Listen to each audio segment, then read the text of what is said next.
Olá, queridos, com vocês por aqui, Cícero Euclides, e hoje eu estou aqui para mais um vídeo, e hoje nós vamos fazer aqui um vídeo muito especial, né? Está comigo aqui hoje o presbítero Danilo, né? Que ele também que é pregador itinerante. Então hoje nós vamos fazer aqui, nós vamos ter o que aqui? Nós vamos ter palavra, nós vamos ter uma palavra de reflexão com o presbítero Danilo, e também nós vamos fazer aqui uma mini entrevista com ele aqui para saber um pouquinho aí sobre o seu ministério aí, por onde ele tem andado, enfim, várias coisas nós estaremos fazendo aqui nesse programa de hoje. Então, Danilo, obrigado aí pela tua presença aqui conosco. Por favor, pode se apresentar aí pro pessoal. Olá, paz do Senhor a todos, prazer em conhecer a todos vocês. Cícero Euclides, muito obrigado. Opa, um prazer recebê-lo aqui. Prazer. Eu sou o presbítero Danilo Araújo, congrego na Assembleia de Deus do Ministério Campo Taboão, presidida pelo nosso pastor Genício Severo dos Santos. Tenho 27 anos de idade, sou pregador do Evangelho e estamos aí na caminhada para fazer a vontade de Deus e anunciar as boas novas do Reino. Que bênção, Danilo. Que bênção. Então, queridos, nós vamos começar aqui com uma mini entrevista, né? Não posso chamar de uma entrevista, pois serão breves questões aqui que estaremos fazendo aqui para o Danilo, tá bom? Então, a primeira questão que nós vamos perguntar para o Danilo hoje é: quando você descobriu que você tinha o dom da palavra e como foi a sua primeira ministração? Conta isso aí pra gente, Danilo. Então, Cícero, foi muito esporádico quando Deus, nos visitou pela primeira vez. Eu tinha 6 anos de idade, acompanhava minha mãe, na igreja. A gente veio, não de berço evangélico, quando minha mãe conheceu a palavra, eu tinha 6 anos de idade, e por essa intervenção divina, Deus me visitava muito em sonhos, Deus vinha falando muito comigo em visões, que hoje é algo difícil da gente poder realmente ver essas pessoas ter um encontro com Deus literalmente. Eu lembro, Cícero, quando a minha mãe, ela teve um sonho que ela estava num campo, e nesse campo ela via diversas ovelhas e ela orava a Deus para que Deus levantasse alguém para ajudar ela na obra do Senhor. E o interessante de tudo isso é que Deus mostrou no sonho que era eu para ajudar minha mãe, Sim. Então, daquele dia em diante, eu vim descobrindo a responsabilidade que Deus tinha na minha vida, confesso que de início foi sempre difícil. Por quê? Eu sentado na mesa, minha mãe lia a Bíblia para mim, ela chamava a gente para ouvir a mensagem dos evangelhos. Eu lembro que até eu dormia, quando minha mãe ela lia a palavra, e eu acabava entrando dentro da história. E isso gravou muito no meu coração. É por isso que a Bíblia diz, que instrui o filho, no caminho que deve andar, para quando ele crescer, ele não venha se perder. Verdade. E isso aconteceu comigo, e isso é fato, é verídico, porque eu vi o despertamento de Deus na minha vida, porque eu dizia: mãe, eu não entendo o que está escrito aí. Sim. E ela dizia: não, Danilo, continua orando, continua crendo que Deus vai te dar a palavra. E foi daí em diante, através da minha mãe, a dona Marlene, eu chamo da minha veinha, a minha veinha, que é um amor de pessoa, e eu amo ela demais, e eu descobri através dela, de um chamado que eu não sabia, não entendia, e ela foi uma grande pessoa, posso dizer que uma grande professora na minha vida. Sim, que bênção, né? E a sua primeira ministração, ainda dentro desse... Sim, a minha primeira ministração foi constrangedora, porque a primeira vez que eu preguei, se não me falha a memória, na igreja Avivamento Bíblico, ali próximo a Imigrantes, e a igreja tinha galeria, tinha aquela pessoa toda, e eu fui contando um por um que entrava.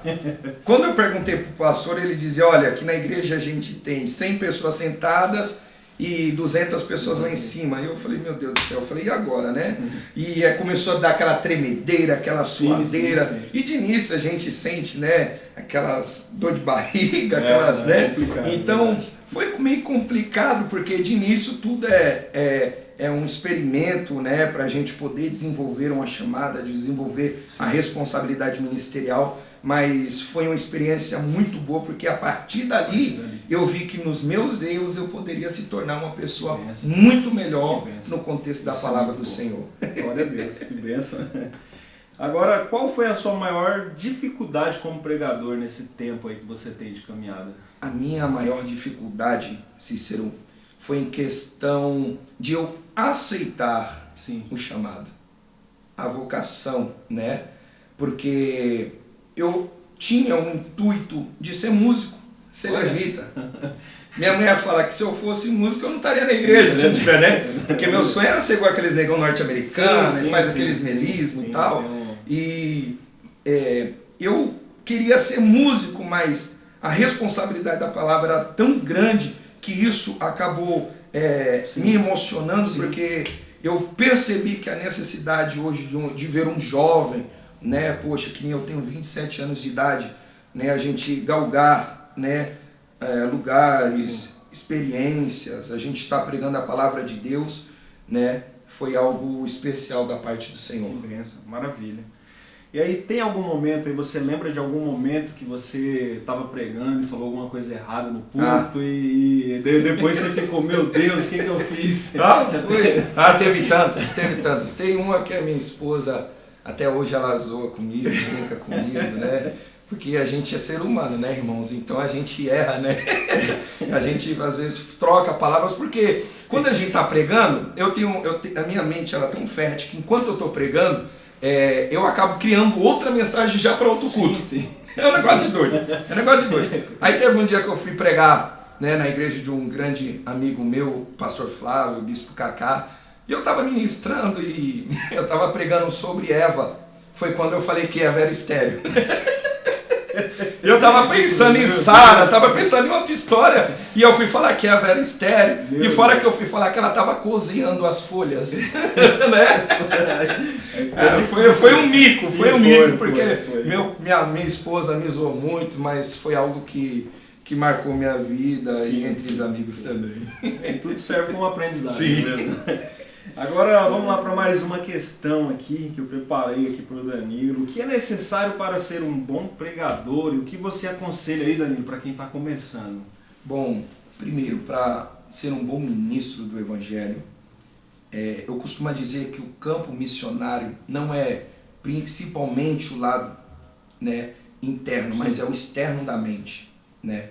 Porque para a gente ser um bom ministro, a gente tem que pregar convicto naquilo que a gente está pregando, né? Porque hoje a gente vê pessoas que se levantam para pregar o Evangelho, Deus tem levantado uma safra boa, mas nós estamos vendo pessoas com dificuldade de entender a sua vocação, né? Entendi. Paulo ele dizia, cada um permaneça na vocação que foste chamado. Então a gente vê que tem algumas pessoas que têm uma dificuldade de entrar, né, no ponto certo. Hoje eu sou pregador, amanhã eu sou levita, amanhã eu sou isso, aquilo, outro. Não sabe o que quer, então né? elas não acabam sabendo o que quer. Então a humildade, ela é tudo, a oração principalmente, né? Porque a graça e o conhecimento é uma balança, os dois têm que andar junto. Não adianta eu conhecer muito e orar pouco. Minha esposa, ela sempre fala, olha amor, você está lendo muito, você precisa orar. Isso é bom, por isso que é bom ter uma adjuntora que nos ensina a entrar num propósito que Deus ele tem, né? Então, para você que está começando, para você que está iniciando, sabe, procura orar bastante, ter uma intimidade com Deus, porque, cara, Deus, eu tenho um certo pensamento, que Deus ele não vai dar responsabilidade para quem é irresponsável na intimidade com Deus. É verdade. Não é verdade? É verdade. Então, para você que quer, né, ser um bom ministro, um bom pregador, tenha muita humildade, né? Tenha muita vida de oração, que você vai longe para pregar o Evangelho de Cristo. Amém.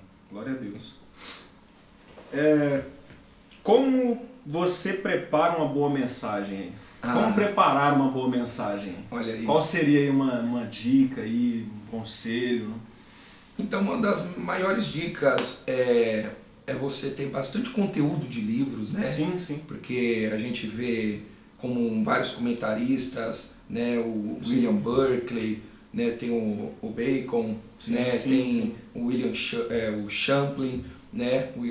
E nós vemos que esses diversos conteúdos, ele é um quebra-cabeça, porque cada um fala uma coisa, né? E é bom você ajuntar diversos temas, diversos livros, porque quando eu sento lá na minha bancadinha, no meu escritório, Eu tenho diversas bíblias, diversos livros. Sim. Então a gente vai montando, né, a introdução, a gente faz o contexto da história, a conclusão, e é complicado, porque preparar uma boa mensagem leva tempo. Né? Eu costumo a dizer para as pessoas que eu levo no máximo para montar um bom sermão uns 4, 5 horas. 4, 5 horas. E assim, não é tão simples. Não é tão parece, simples né? chegar lá, porque assim, hoje a gente vê aquela concepção assim, eu subo no altar e Deus dá mensagem na hora. Eu creio que Deus faz isso, sim. Mas uma boa preparação faz com que a gente leve um bom sermão, saudável, exatamente, nutritivo para a igreja. Com certeza, com certeza.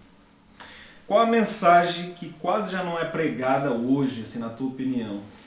Cara, hoje, tanto quanto a mensagem da cruz, que a gente vê que hoje as pessoas estão perdendo essa essência porque só lembram do sacrifício, sim, na ceia. Então a gente vê que Paulo ele vai instruir a igreja de Coríntios que nós devemos todas as vezes, quando participar da mesa, lembrar até que ele venha. Então, não só no dia, né? É que nem às vezes a gente tem uns amigos que brincam, né? Que às vezes tem alguns que só lembram de Deus como se fosse um velório na ceia, porque eles ficam tristes. Não, a gente deveria se exultar porque Ele está vivo.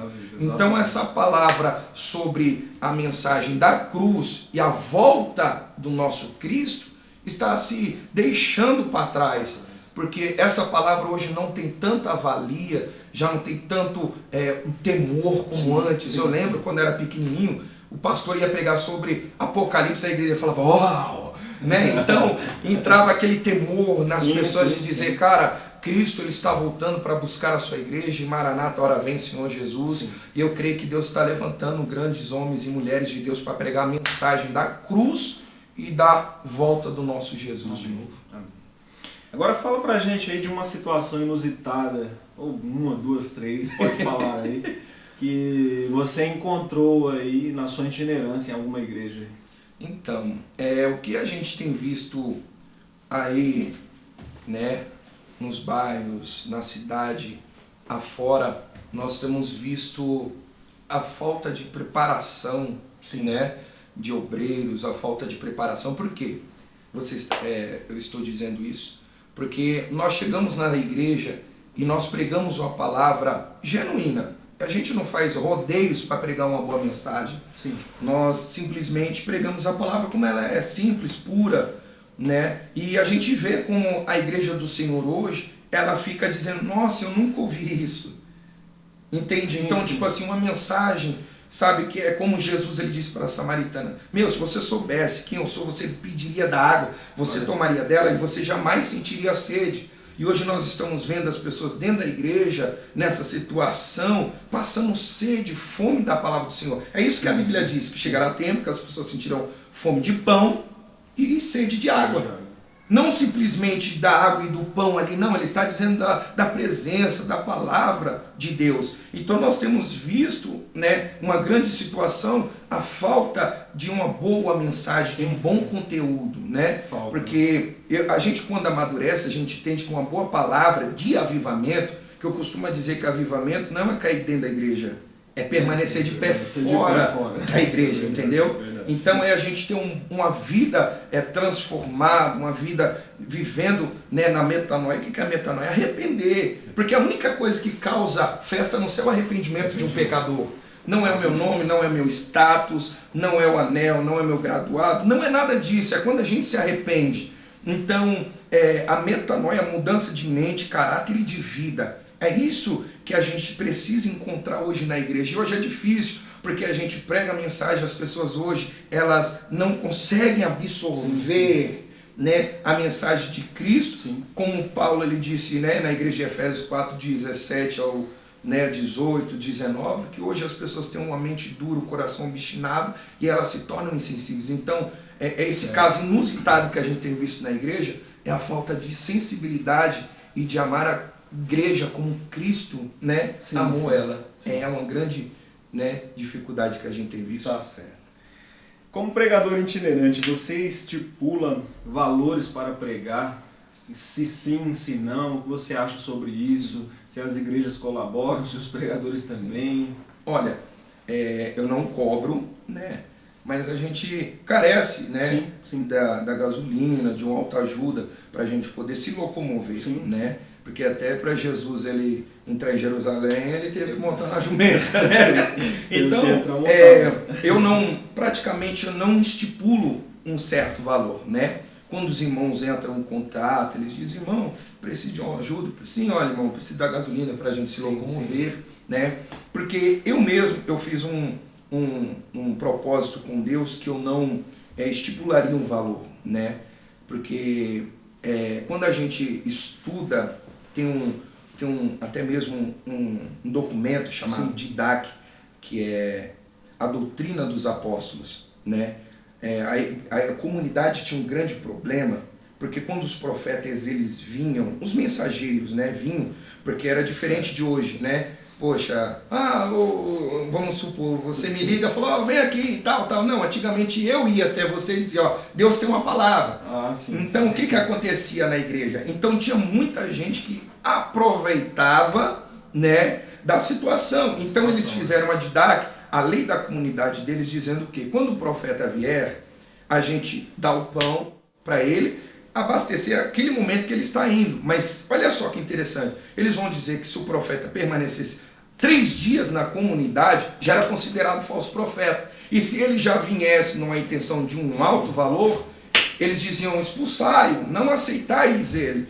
Mas a gente vê que hoje as pessoas hoje aproveitam muito, porque existe a necessidade sim da gente se locomover, né? Mas também existe um grande absurdo de eu dizer, poxa, Cício, eu poderia, né, estipular grande valor para estar aqui com você hoje e tal, né? Mas não, a gente veio por amor, a gente veio aqui para compartilhar com vocês. Eu sei que existe muitos pregadores, né, que são de longe, né, eles vivem da obra, vivem do evangelho, mas assim, no particular eu não cobro, né? Tem gente que tem a vida assim que, irmão, eu preciso e tal, amém. Glória a Deus, que Deus possa te abençoar assim como a minha vida, né? Que a gente possa caminhar junto em propósito do reino do Senhor. Amém. Alguma vez alguém já te desanimou aí em relação ao seu ministério? Cara, sim. Foi dolorido, né? Foi dolorido. Foi muito dolorido e eu confesso que na minha imaturidade eu quase parei. E como que você superou isso? Eu superei com verdadeiros amigos, né? Porque na aflição a gente vê quem é irmão de verdade. Sim, verdade. Né? Eu lembro quando eu estava iniciando, eu cheguei até um pastor, né? E grande conhecedor da palavra, grande ministro, mas ele ainda tinha um coração altivo. Eu disse para ele, cara, eu quero ser igual a você, cara, eu quero pregar. Ele disse, você nunca vai ser. Olha. E aquilo dali foi como um punhal no peito, porque aquilo me abalou, né? Porque às vezes a gente tem pessoas que são referências e a gente, poxa, eu quero ser igual, eu quero pregar, sabe? Então a gente põe o nosso desejo naquilo, mas eu enfrentei essa grande dificuldade. Por quê? Porque eu quis ser igual a alguém, mas eu tive que entender que eu precisava ter minha própria identidade. Foi ruim, mas foi bom, bom mesmo tempo, né? Mas através da oração, através de amigos olhando para mim dizendo, cara, não para, não desiste, não desanima, isso trouxe uma chama de novo aqui. Mas a maior experiência de tudo foi que depois, quando o tempo passou, quem é que estava para me ouvir pregando? O abençoado. Olha. Para você ver como que tudo aquilo que o homem plantar, ele ceifa. É a própria palavra. Deus honra. A última pergunta aqui para nós finalizarmos essa parte. A palavra de Deus tem sido valorizada nas igrejas atuais, na tua visão? Cara, vamos ser sinceros? Não. Não, né? Não. É interessante que Jesus ele disse que aqueles que verdadeiro amam, cumprem a sua palavra, seus mandamentos. E a gente percebe que hoje a igreja está tendo uma dificuldade de absorver a mensagem de Cristo dentro da igreja.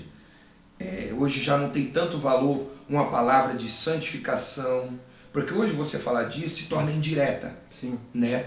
E a gente se esquece que a Bíblia diz que o próprio Cristo ele diz, aquele que tem ouvidos ouça que o Espírito diz à igreja. Então nós estamos vendo que hoje na hora da palavra a gente vê o pessoal conversando, né, mascando chiclete, ligando o celular, o WhatsApp na hora do culto, e isso acaba desmerecendo um mensageiro que passou o dia inteiro consagrando, né, entregando a sua vida no altar, se preparando para que o evangelho fosse pregado para as pessoas não absorver. Mas é interessante que isso não vem desde agora, veio desde tempos passados, né? O próprio povo de Deus virou as costas para ele, não querendo ouvir a mensagem. Jesus ele disse, olha, Jerusalém, Jerusalém, que mata os meus profetas. Quantas das vezes eu quis ajuntar? Isso quer dizer comunhão, Cristo querer trazer o cuidado de novo para o seu povo e o povo dizer não queremos. Isso dói demais, né? Então a gente tem visto essa falta de valorização no conteúdo da palavra, de um contexto,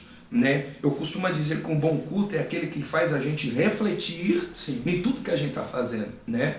Nada contra quem gosta de uma palavra bem explosiva, mas eu gosto de um culto que eu saio memorizando, dizendo eu preciso melhorar, eu preciso, cara, essa palavra me marcou, não consigo dormir. Então isso depende também das pessoas, né? De se inteirar, de querer se entregar para Cristo e dizer, Deus, eu preciso querer a mudança, né? Então eu costumo dizer que o Senhor ele está à porta e bate, né? Como a Bíblia diz também, né? E ele quer entrar, ceiar com você.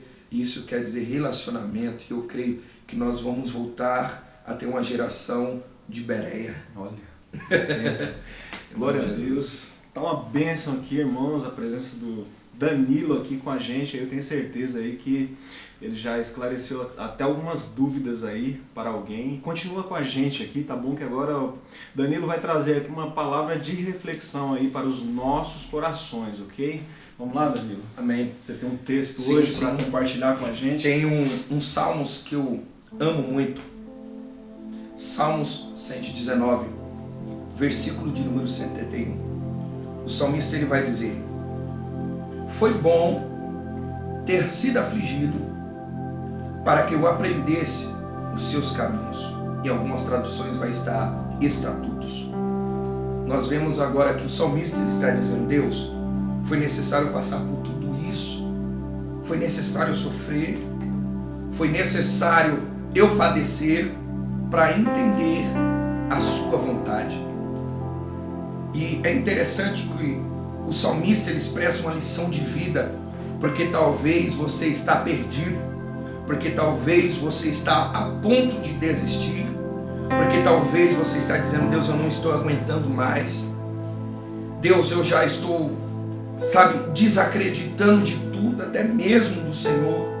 Mas eu tenho uma palavra para você e dizer que a esperança ainda ela não morreu, porque Deus ele tem algo especial sobre a sua vida. É interessante que a Bíblia vai dizer no primeiro livro de Samuel que Eucana tinha sua esposa chamada Ana e ela era estéril. Esterilidade na Bíblia significa reprovação soberana, divina. Então o próprio Senhor tinha deixado ela estéril. Então nós vemos um tempo onde o Senhor precisava cumprir algo sobre a vida dela. Mas o tempo, às vezes, ele cria feridas.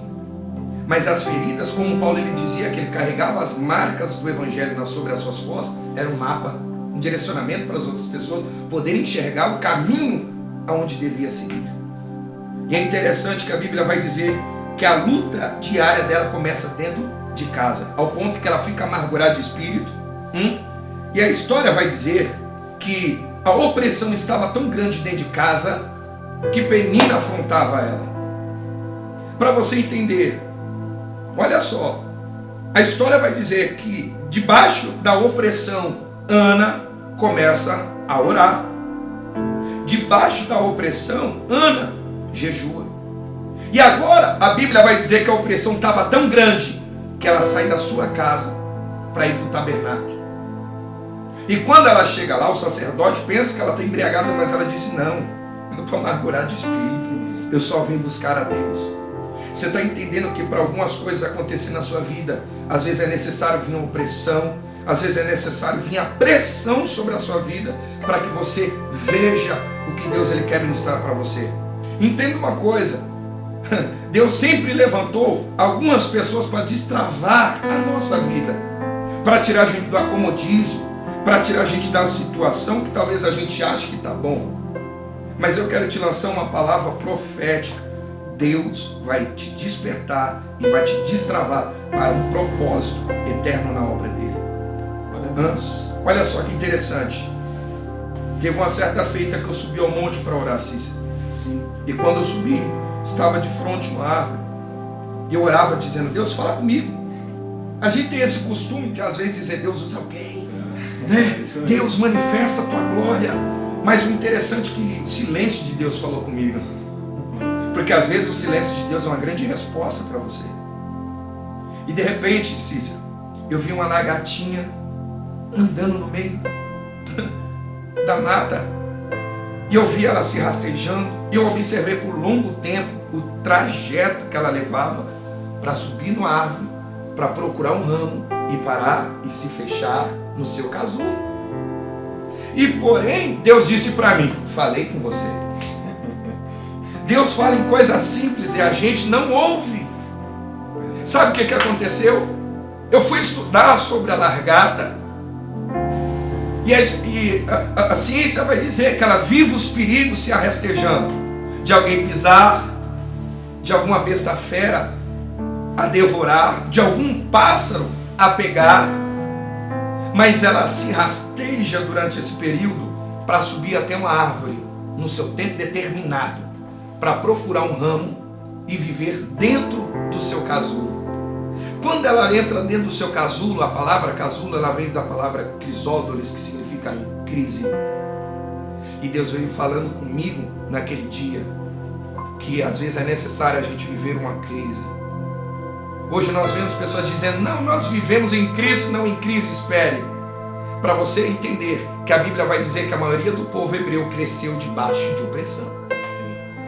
A história vai dizer que Nabucodonosor, um ímpio, é levantado para oprimir o povo e levar para o cativeiro só para se tornar Deus.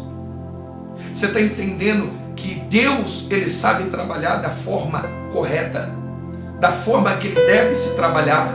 Paulo, ele dizia: poderá acaso o vaso contender com o oleiro? Romanos vai dizer, capítulo 11, do versículo, se não me falha a memória, 35 em diante: quem é o conselheiro do Senhor? Quando Jó indagou a Deus, a Bíblia vai dizer que Deus veio do redemoinho dizendo: Jó, cinge os teus lombos como homem, porque até agora você me perguntou, e agora eu vou te perguntar e você vai me responder. Deus olha para Jó e vai dizer: Jó, onde você estava quando eu criei o universo, estendi o zodíaco e coloquei o Órion lá? Aonde você estava, Jó, quando eu criei a expansão da terra? Aonde você estava quando eu coloquei as cabras sobre os montes? Jó vai olhar para Deus e vai dizer: Deus, eu não posso falar, eu vou colocar só a mão sobre a minha boca. É interessante que nós procuramos a entender o porquê, se na verdade a gente deve entender o para que Deus tudo isso. A crise, ela não veio para deformar você. A situação não veio para te matar, simplesmente ela veio para te preparar para você voar. Então a borboleta, ela vive a sua metamorfose. Lá dentro, Cícero, ela sangra, com certeza. Lá dentro, ela vive uma grande metamorfose. E a criação de Deus prega para a gente. E talvez a gente não percebe o que Deus está dizendo. Então quero dizer uma palavra de Deus para você. Deus está te preparando para um algo grandioso. Vai sangrar? Vai. Vai chorar? Vai.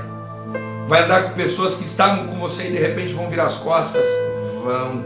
Você vai entregar o seu sentimento para amigos? Vão. Eles vão te trair? Vão. Assim como Judas era um dos 12, mesmo assim entregou Cristo para um propósito, para que ele fosse para a cruz. É necessário a gente passar por tudo isso só para a gente alcançar a cruz. É interessante que eu não adianta eu querer viver o Pentecoste, o avivamento, sem antes passar pela cruz e coroa. Então entenda que tudo isso que você está passando é um aprimoramento de Deus para a sua vida. Eu quero dizer algo para você: não desiste, porque o Senhor tem algo especial para cumprir na sua vida. Eu sei que você está a ponto de desistir. Eu sei que você está a ponto de parar. Até mesmo ao ponto de querer arrancar a sua vida. Ao ponto de fazer alguma besteira dizendo: Deus, eu cansei. Mas hoje, Deus ele está nos usando aqui em conjunto, Cícero, para dizer para esse grande povo que o Senhor tem um grande plano sobre a sua vida e Ele te ama demais. Glória a Deus. Salmo 119, 71. Foi bom ter sido afligido para que eu aprendesse os seus caminhos. Amém. Glória a Deus. Que bênção ser ministrado aqui nesse dia maravilhoso que o Senhor nos preparou. E eu tenho certeza aí que Deus falou com muita gente aí, viu, Danilo? Deus falou com muita gente, tem muita gente aí que vai assistir esse vídeo, que está assistindo esse vídeo, e Deus está tocando aí, Deus está falando com pessoas. Querido, foi muito bom ter a sua presença aqui, né? Sua presença hoje aqui.